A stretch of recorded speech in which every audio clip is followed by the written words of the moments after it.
News18 ಕನ್ನಡದ digital ಕಂಟೆಂಟ್ಗೆ ಸ್ವಾಗತ. ನಾನು ಚಂದ್ರಕಾಂತ್ ಸುಗಂಧಿ.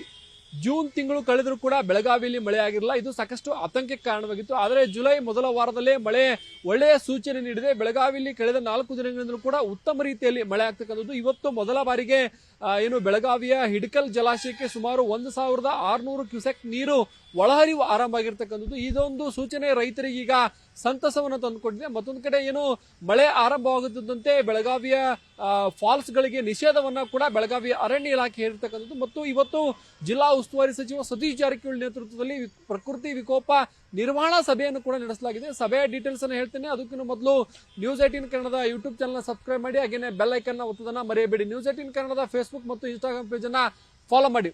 ಇಷ್ಟು ದಿನ ಬೆಳೆ ಆಗಲಿಲ್ಲ ಅಂತ ಹೇಳಿ ರೈತರು ತಲೆ ಮೇಲೆ ಕೈ ಹೊತ್ತುಕೊಂಡು ಕೂಡುವಂತಹ ಸ್ಥಿತಿ ಬೆಳಗಾವಿ ಜಿಲ್ಲೆಯಲ್ಲಿ ನಿರ್ಮಾಣವಾಗಿರ್ತಕ್ಕಂಥದ್ದು. ಸಾಲ ಸೋಲ ಮಾಡಿ ಬಿತ್ತಿದಂತಹ ಬೆಳೆಗಳು ಕೂಡ ಕೈ ಕೊಡುವಂತಹ ಒಂದು ಸಾಧ್ಯತೆಗಳಿತ್ತು. ಆದರೆ ಜುಲೈ ಮೊದಲ ವಾರದಲ್ಲೇ ಮಳೆ ಈಗ ರೈತರಿಗೆ ಒಂದು ಸಂತಸವನ್ನು ತಂದಿದೆ. ನಿನ್ನೆ ಮೊನ್ನೆ ಬೆಳಗಾವಿಯಲ್ಲಿ ಸಾಕಷ್ಟು ಮಳೆ ಆಗಿರ್ತಕ್ಕಂಥದ್ದು. ಇವತ್ತು ಬೆಳಗ್ಗೆಯಿಂದಲೂ ಕೂಡ ಬೆಳಗಾವಿ ತಾಲೂಕು ಮತ್ತು ಖಾನಾಪುರ ತಾಲೂಕಿನಲ್ಲಿ ಉತ್ತಮ ಮಳೆ ಆಗಿದೆ. ಬೆಳಗಾವಿಯ ಹಿಡಕಲ್ ಜಲಾಶಯಕ್ಕೆ ಇದೇ ಮೊದಲ ಬಾರಿಗೆ ಈ ವರ್ಷದಲ್ಲಿ ಸುಮಾರು 1600 ಕ್ಯೂಸೆಕ್ ನೀರು ಹೊಳಹರಿವು ಆರಂಭವಾಗಿರ್ತಕ್ಕಂಥದ್ದು. 51 TMC ಸಾಮರ್ಥ್ಯದ ಜಲಾಶಯ ಸಂಪೂರ್ಣವಾಗಿ ಖಾಲಿಯಾಗಿತ್ತು. ಇನ್ನೇನು ಡೆಡ್ ಸ್ಟೋರೇಜ್ ಹಂತಕ್ಕೆ ತಲುಪುವಂತ ಸ್ಥಿತಿ ನಿರ್ಮಾಣವಾಗಿತ್ತು. ಆದರೆ ಈಗ ಮುಂಗಾರು ಮಳೆ ಈಗ ಆರಂಭ ಆಗಿರ್ತಕ್ಕಂಥದ್ದು. 1 ತಿಂಗಳ ಕಾಲ ವಿಳಂಬ ಆದರೂ ಕೂಡ ಈಗ ಮಳೆ ಆರಂಭವಾಗಿದೆ. ಈಗ ಹಿಡಕಲ್ ಜಲಾಶಯಕ್ಕೆ ಒಳಹರಿವು ಆರಂಭ ಆದರೂ ಕೂಡ ಇನ್ನು ಮಲಪ್ರಭಾ ಜಲಾಶಯಕ್ಕೆ ಒಳಹರಿವು ಆರಂಭವಾಗಿಲ್ಲ. ಖಾನಾಪುರ ತಾಲೂಕಿನ ಹಲವು ಅರಣ್ಯ ಪ್ರದೇಶಗಳು ಕೂಡ ಸಾಕಷ್ಟು ಮಳೆ ಆಗ್ತಿದೆ. ಒಂದು ಕಡೆ ಜಾಂಬೋಟಿ ಆಗಿರ್ಬೋದು, ಕಣಕುಂಬಿ ಭಾಗದಲ್ಲೂ ಕೂಡ ಉತ್ತಮ ಮಳೆ ಆಗ್ತಿದೆ. ಇನ್ನು 2-3 ದಿನಗಳಲ್ಲೂ ಕೂಡ ಅಲ್ಲೂ ಒಳಹರಿವು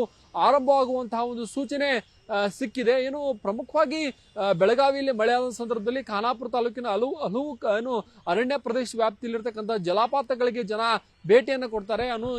ಮಳೆಯಲ್ಲಿ ದಟ್ಟ ಮಳೆಯಲ್ಲಿ ಅಲ್ಲಿನ ಚಾರಣವನ್ನು ಮಾಡ್ತಾರೆ. ಇದಕ್ಕೆ ಈಗ ಬೆಳಗಾವಿಯ ಅರಣ್ಯ ಇಲಾಖೆ ಸಂಪೂರ್ಣವಾಗಿ ನಿಷೇಧ ಇರ್ತಕ್ಕಂಥದ್ದು. ಅದರಲ್ಲೂ ಪ್ರಮುಖವಾಗಿ ಜಾಂಬೋಟಿ ಬಳಿಯ ಬಟವಾಡೆ ಆಗಿರ್ಬೋದು, ಕಣಕುಂಬಿ ಬಳಿಯ ಫಾಲ್ಸ್ ಆಗಿರ್ಬೋದು, ವಜ್ರಾ ಫಾಲ್ಸ್ ಆಗಿರ್ಬೋದು, ಹೀಗೆ ಹಲವು ಜಲಾಶಯಗಳಿಗೆ ಈಗ ನಿಷೇಧವನ್ನು ಹೇರಲಾಗಿದೆ. ನಾಳೆಯಿಂದ ಅಲ್ಲಿ ಬಿಗಿ ಬಂದೋಬಸ್ತನ್ನು ಕೂಡ ನಿಯೋಜನೆಯನ್ನು ಮಾಡ್ತಾರೆ. ಯಾವುದೇ ಕಾರಣಕ್ಕೆ ಪ್ರವಾಸಿಗರು ಈ ಒಂದು ಮಳೆಗಾಲದಲ್ಲಿ ರಿಸ್ಕ್ ತೆಗೆದುಕೊಳ್ಳಬಾರದು ಅಂತ ಹೇಳಿ ಈಗ ಜಿಲ್ಲಾಡಳಿತ ಸೂಚನೆಯನ್ನು ಕೊಟ್ಟಿದೆ. ಮತ್ತೊಂದು ಕಡೆ ಇವತ್ತು ಬೆಳಗಾವಿಯಲ್ಲಿ ಜಿಲ್ಲಾ ಉಸ್ತುವಾರಿ ಸಚಿವ ಸತೀಶ್ ಜಾರಕಿಹೊಳಿ ನೇತೃತ್ವದಲ್ಲಿ ಒಂದು ಸಭೆಯನ್ನು ನಡೆಸಲಾಗಿದ್ದು. ಸಭೆಯಲ್ಲಿ ಸುಮಾರು ವಿಚಾರಗಳ ಬಗ್ಗೆ ಚರ್ಚೆ ಆಗಿದೆ. ಮಳೆ ಆಗಿರ್ಬೋದು, ರಸಗೊಬ್ಬರ, ಹಾಗೇನೆ ಶಾಲಾ ಕೊಠಡಿಗಳಾಗಿರ್ಬೋದು ಮತ್ತು ವಿದ್ಯುತ್ ಕಂಬಗಳು ಸೇರಿದಂತೆ ಹಲವು ಮಹತ್ವದ ವಿಚಾರಗಳ ಬಗ್ಗೆ ಚರ್ಚೆಯನ್ನು ನಡೆಸಲಾಗಿರ್ತಕ್ಕಂಥದ್ದು. ಈಗ ಒಟ್ಟು ಇದುವರೆಗೂ ಸುಮಾರು ಬೆಳಗಾವಿ ಜಿಲ್ಲೆಯಲ್ಲಿ 29% ಮಳೆ ಕೊರತೆ ಆಗಿರ್ತಕ್ಕಂಥದ್ದು. ಆದರೆ ಈಗ 2-3 ದಿನಗಳಲ್ಲಿ ಮಳೆ ಆಗ್ತಿದೆ. ಇದು ಈ ಕೊರತೆಯನ್ನ ನೀಗಿಸುವಂತ ಸಾಧ್ಯತೆ ಇದೆ. ಇನ್ನು 5-6 ದಿನಗಳ ಕಾಲ ಮಳೆ ಆಗುತ್ತೆ ಅಂತಕ್ಕಂಥ ಮುನ್ಸೂಚನೆ ಕೂಡ ಇರ್ತಕ್ಕಂಥದ್ದು. ಹೀಗಾಗಿ ಈ ಕೊರತೆ ನೀಗಲಿದೆ. ಹೀಗಾಗಿ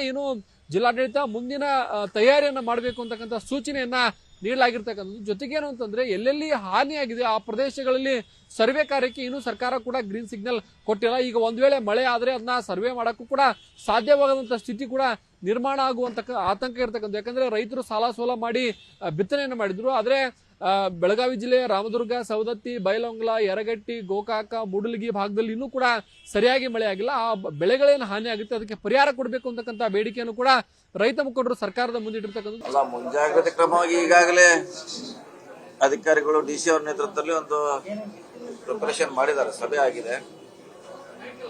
ಸೊ ಈಗ ನಾವು ಕೂಡ ನಮ್ಮ ಉಸ್ತುವಾರಿಯಲ್ಲಿ ಕೂಡ ಒಂದು ಸರ್ಕಾರ ಡೈರೆಕ್ಷನ್ ಕೊಟ್ಟಿದೆ ಸಭೆ ಮಾಡಬೇಕಂತ. ಸೊ ಅದು ಮಾಡಿದೀವಿ. ಸೊ ಈಗಾಗಲೇ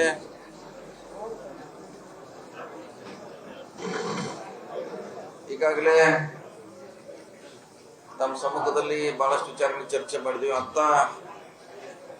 ಆತಂಕ ಪಡುವಂತ ಸಮಸ್ಯೆ ನಮ್ಮ ಜಿಲ್ಲೆಯಲ್ಲಿ ಈಗ ನಮ್ಮ ಕುಡಿ ನೀರು ಕೂಡ 2 ತಿಂಗಳವರೆಗೆ ಮುಂಚೆನೆ ನಾವು ಡ್ಯಾಮ್ ನಲ್ಲಿ ಸ್ಟಾಕ್ ಮಾಡಿ ಇಟ್ಟಿದ್ದೇವೆ. ಮತ್ತೆ ಇವತ್ತಿಂದ ನೀರು ಬರ್ಲಿಕ್ಕೆ ಡ್ಯಾಮ್ಗೆ ಪ್ರಾರಂಭ ಆಗಿದೆ.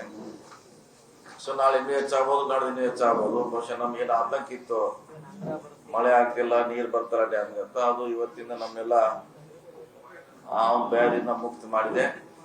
ಬಹುಶಃ 1 ವಾರ ಮಳೆ ಆದ್ರೂ ಕೂಡ 4-5 ತಿಂಗಳಿಗೆ ಬೇಕಾಗುವಷ್ಟು ನೀರು ಸಂಗ್ರಹಣೆ ಆಗುತ್ತೆ, 5 ಡೇಸ್.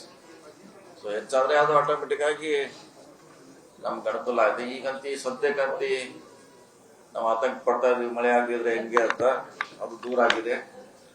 ಮತ್ತು ನಿನ್ನೆ ಇವತ್ತಿಂದ 3 ದಿವಸದ ಮಳೆ ಚೆನ್ನಾಗಾಗ್ತದೆ. ಇನ್ನೂ 3-4 ದಿವಸ ಮಳೆ ಆಗುವಂತ ಒಂದು ನಿರೀಕ್ಷೆ ಇದೆ. ಇಷ್ಟಾದ್ರೆ ಸದ್ಯದ ಏನು ಸಮಸ್ಯೆಯಿಂದ ನಾವು ಪಾರಾಗ್ತೀವಿ. ಒಟ್ಟಾರೆ ಏನು ಬೆಳಗಾವಿ ಜಿಲ್ಲೆಯಲ್ಲಿ ಇಷ್ಟು ದಿನ ಮಳೆ ಇಲ್ಲ ಅಂತೇಳಿ ರೈತರು ಏನು ಸಂಕಷ್ಟಕ್ಕೆ ಸಿಲುಕಿದ್ರು. ಈಗ ಸದ್ಯ ಮಳೆ ಆಗ್ತಕ್ಕಂಥದ್ದು. ಮತ್ತೊಂದು ಕಡೆ ಬೆಳಗಾವಿಗೆ ಕುಡಿಯುವ ನೀರನ್ನ ಪೂರೈಸುವಂತ ರಕ್ಕಸ್ಕೊಪ್ಪ ಜಲಾಶಯವು ಕೂಡ ಈಗ ಅಲ್ಲೂ ಆ ಭಾಗದಲ್ಲೂ ಕೂಡ ಮಳೆ ಆಗ್ತಿದೆ. ಹೀಗಾಗಿ ರಕ್ಕಸ್ಕೊಪ್ಪ ಜಲಾಶಯ ಕೂಡ ಭರ್ತಿಯಾಗುವ ಮುನ್ಸೂಚನೆಯನ್ನು ಸಿಕ್ಕಿದೆ. ಈಗ 4 ದಿನ ಮಳೆ ಆಗಿದೆ. ಇನ್ನೂ 5-6 ದಿನಗಳ ಕಾಲ ಇದೇ ರೀತಿಯ ಮಳೆ ಆದರೆ ಅರ್ಧ ಆತಂಕ ದೂರವಾಗೋದು ಖಚಿತ ಅಂತ ಹೇಳ್ಬೋದು. ಯಾಕಂದ್ರೆ ಈ ಬಾರಿ ಡ್ಯಾಮ್ ಭರ್ತಿಯಾಗೋದು ಸರ್ವೇ ಸಾಧಾರಣ ಇಲ್ಲ ಅಂತಕ್ಕಂಥದ್ದು ಅಧಿಕಾರಿಗಳು ಹೇಳ್ತಾ ಇದ್ದಾರೆ. ಯಾಕಂದ್ರೆ 51 TMC ಸಾಮರ್ಥ್ಯ ಜಲಾಶಯದ ಕಳೆದ ವರ್ಷ ಈ ವರ್ಷಕ್ಕಾಗಲೇ 32-33 TMC ಅಷ್ಟು ನೀರು ಸಂಗ್ರಹ ಆಗಿತ್ತು. ಆದರೆ ಈಗ ಒಳಹರಿವು ಆರಂಭ ಆಗಿರ್ತಕ್ಕಂಥದ್ದು. ಈಗ ಏನು ಜುಲೈನಲ್ಲಿ ಸಂಪೂರ್ಣವಾಗಿ ಉತ್ತಮ ರೀತಿಯಲ್ಲಿ ಮಳೆ ಆದರೆ ಈ ಒಂದು ಜಲಾಶಯಗಳು ಭರ್ತಿ ಆಗುತ್ತೆ. ಈಗ ಭಾಗಶಃ ಭರ್ತಿ ಆದ್ರೂ ಕೂಡ ಕುಡಿಯೋ ನೀರಿಗೆ ಯಾವುದೇ ರೀತಿ ಸಮಸ್ಯೆ ಇಲ್ಲ ಅಂತಕ್ಕಂಥದ್ದು. ಈಗ ಏನು ಕಳೆದ 4 ದಿನದಿಂದ ಬಿದ್ದ ಮಳೆಯನ್ನ ಪ್ರಕಾರ ಅಧಿಕಾರಿಗಳು ಮಾಹಿತಿಯನ್ನು ಕೂಡ ಕೊಡ್ತಕ್ಕಂಥದ್ದು. ಒಟ್ಟಾರೆ ಬೆಳಗಾವಿ ಜಿಲ್ಲೆಯಲ್ಲಿ ಈ ಬಾರಿ ಏನು ಮುಂಗಾರು ಮಳೆ 1 ತಿಂಗಳು ಕಾಲ ವಿಳಂಬ ಆಗಿತ್ತು. ಆದರೆ ಈಗ ಬೆಳಗಾವಿ ತಾಲೂಕಿನಾದ್ಯಂತ ಮತ್ತು ಖಾನಾಪುರ ತಾಲೂಕಿನಲ್ಲಿ